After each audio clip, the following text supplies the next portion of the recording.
We'll call the meeting to order, and today is November 14th, 2025. And at this time, Mr. Smith, sir, if you would call the roll, please. Okay, yeah, we got Sam Lee by proxy for General Allen. Present. Wright Surgeon by proxy for Eric Button. Present. Gotta say present. Oh, present. Thank you. Present. And Judge Hector Sanchez. Present. And Judge Charles. That's me. I'm here. All righty. I would like to inquire, have you all had the opportunity to review the minutes from the last two meetings? And, or has there been substantial compliance with that request? I have, and I would move to approve the minutes if it pleases the I would court. second. We have a motion and a second. All in favor, say aye. Aye. And it appears that it passes. Minutes from the January 28th meeting and April 11th meetings are approved. Next up on our agenda, Coordinator Smith is going to give us an update on how the program is doing. So we're at 101 referrals so far and 35 approved with 8 graduates. Another one on the way coming December, so pretty excited about that. Does anybody have any questions? There is also one graduate who wants to come back to the program. Yep, and he's calling us today. Brian? Yeah. All go on. We love Brian. We just gotta manage the participants that we currently have. Let me ask you a question, if you don't mind. What's the kind of, when you go through the assessment with regard to folks who have perhaps some violent offenses in their past, are they automatically precluded, or is there circumstances in which you'd still consider them? So the statute's pretty vague. It says a charge where serious bodily injury occurred. So I'll leave it up to the lawyers as to debate what Okay. serious bodily injury. The state clarified that we can't take section letters as far as no one on the registry. I understand the one involved with death, but the Sure. serious bodily injury involved that particular, so not particular charges, but just that particular caveat. Okay. And Judge, just typically what we do at the DA's office is Justin will bring those assessments in and we'll do like a Jim's history. And after looking at the history, if it does indicate some violence, we'll talk to that prosecutor, try to talk to the victims, just try to get a good look at the holistic value of putting them in the court. And then based on that, then Justin will make a referral and then, we'll either decline or just push it through to the next level, which is the team assessment. Thanks. Yes, sir. Any other discussion of those important topics? We have a proposal for an amendment to the existing advisory board bylaws by Coordinator Smith. And so as a result, let's hear again from Coordinator Smith. Go ahead, Vince. Forgot to turn my mic on. So Article 2, Section 1 states that our board meets not less than quarterly. I would just propose that we amend that to twice per year and change that exact language. And we can vote on that on the next meeting that we have, probably February of next year. I think that Mr. Cooper has accurately pointed out that we have a requirement in our bylaws that any amendment to an existing bylaw must be voted on at the next scheduled meeting or by a special meeting, that we will hold a vote on a proposed amendment at our next scheduled meeting, because we got to do that over 2 meetings with notice to everybody. And so I guess you would propose that we meet in February and that we're on notice that we're proposing to reduce our yearly meetings to 2 per year. What's the rationale for reducing this from, I guess, 4 to 2? You said twice a year? Right. 4 meetings, at least this past year, has been pretty difficult to get everyone together. So I feel like it just seems superfluous. Some of the feedback I've gotten is like, why are we meeting? And I'm like, well, just, bylaws say we have to. We don't really have to meet necessarily for any specific reason other than to just give you all an update and seek guidance from y'all. Is there a chance that we could manage 4 meetings if we chose a different afternoon in the course of the week? Or Friday afternoon's tough for everybody. I think for whatever reason, the criminal courts seem to stack up a bunch of their business in the afternoons, Thursdays and Fridays. Judge Sawyer used to say it was a rookie mistake, and I think it was for a period of time, and then I just got used to it. So, but I could, with sufficient planning, I could certainly block out an hour. At any point, I can recess a docket just like I just did. So I can make it happen with a little bit of notice. Are we precluded from meeting by Zoom or Teams? We can. I mean, I just have to send out a public notice and, make the meetings available. That might be more convenient and easier for us to meet. I'm fine meeting less. Don't get me wrong, I am not advocating for more meetings, but if we have been unable to meet this year due to scheduling conflicts, I'm worried if we go from 4 down to 2, and if we can't hold one of those meetings, and that's 1 meeting a year that we've had. So I'm wondering if we move this to an online meeting, we can still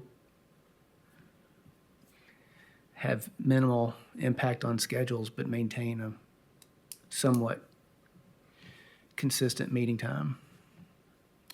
Is there any way we could get,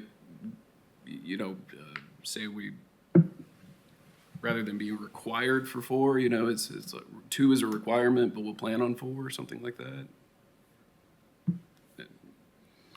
We have some great writers in this group, and if anybody has a proposed amendment they'd like to circulate in time for the February meeting, would that be sufficient to comply with our bylaws so that we could vote on an amendment at the February meeting? Like, for example, reduce the requirement but plan for 4, or allow for ourselves to be able to meet where someone appears by some technological means or something to that effect. I think that's I think that's good to think about that. I think another thing we could think about, because I've seen Vince try to schedule these meetings, and with the elected officials and judges, it's just tough to get the alignment of the schedules. Maybe something we could also consider is the quorum requirement, or having some other requirement where we could verbally constitute the quorum so that the people can attend, can do the business. Because typically when Vince wants to hold one, we've all kind of flaked out on him, for lack of a better word. And I think maybe there's a better way to maybe make it more efficient, as far as, because the board's so small anyway, so to get a quorum of a small board makes it even more difficult than one that's larger. So maybe Jonathan could come up with something along those lines, because he is a master drafter. Master drafter. One of the other functions of this board, aside from advising the mental health court, is to provide opportunities for some of our partners in the community to have opportunity to get together, like, for example, the really excellent program that's going to be occurring after we conclude this meeting. And those connections with community providers and other people who are interested in the community and who support us from the community. I think that that lends itself to quarterly meetings and in-person meetings. Yeah, I think in between now and February, we need to think about the fact that sometimes these meetings kind of, even though they're quarterly and we should be able to plan for them, they kind of come up on us. I'm guilty of having calendar management issues even at my age. You'd think that by now I could figure that out, but I'm double scheduled right now, and I know that somehow we managed to double schedule this with the cool thing that's going on down at juvenile court. And Judge Sanchez just adjourned or recessed as to matters that he has to go back to probably in just a few minutes. So we gotta kind of think about what we do to facilitate being able to actually attend and that kind of thing. Reducing the required meetings is one potential fix. Allowing folks to appear by technological means seems to be another potential fix. And I guess maybe the proposal should be that we consider an amendment to the bylaws that would allow for additional flexibility, and perhaps we could circulate a draft of whatever amendment might be proposed, or maybe we could have a couple or three proposed amendments. And I'll stop talking. So what I'm hearing is that we want to reconsider our bylaw language under Article 2, Section 1 regarding time and place of board meetings, and also to reconsider Section 4, quorum of the advisory board. So I would propose that between now and our February meeting that potential amendments be drafted and circulated to the board in time for consideration and vote at the February meeting. That's my motion. I second that. All in favor? Aye. All righty. And since we're talking about February anyway, what is that date, please? Have we decided on that? We'll just, I'll try to get, I'll do a doodle poll or whatever with you all, and we'll try to get the best date possible. Maybe pick several different days of the week, times, maybe the morning's better. Thank you for doing that. All righty, that sounds great. Do we have any other business that anyone would like to bring up? On behalf of General Allen, I just want to thank Vince and the staff for just what a great job they do. Justin tells the general about all the work you do during the weekdays that just goes unseen and culminates in these great numbers. And she just wanted to say thank you all for keeping it efficient and helping out folks. And you have really filled a gap that we had in our service sequence. So it's a great service to the people of Knox County. So thank you all. I want to echo that too, and I've seen some real results with Brian, for example, who was, suicidal on a weekly basis and attempting to take his life, and how much you guys have helped him is just incredible, and just the different person he is and the services you guys have given him. So I appreciate you guys and applaud all your efforts as well. I likewise feel that way. Right? You were feeling Eric's spirit just yesterday afternoon, so you would probably. Of course, I'm happy to express our profound gratitude for the hard work that you all put in on behalf of these clients that really have, who need people in their corner, and you all are in their corner, and that is a tremendous asset to our community. So thank you. They're the soldiers. I mean, they're the ones on the front lines, so. Ms. Sabrina and Ms. Opal are an absolute gift.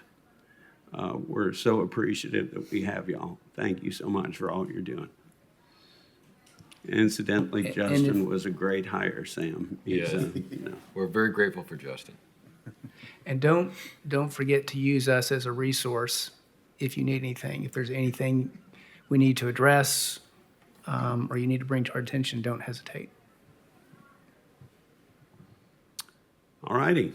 What about a motion to adjourn? I'll move to adjourn. Second. All in favor? Aye. I'm so appreciative, folks. Thank you so much. Thank you for being here.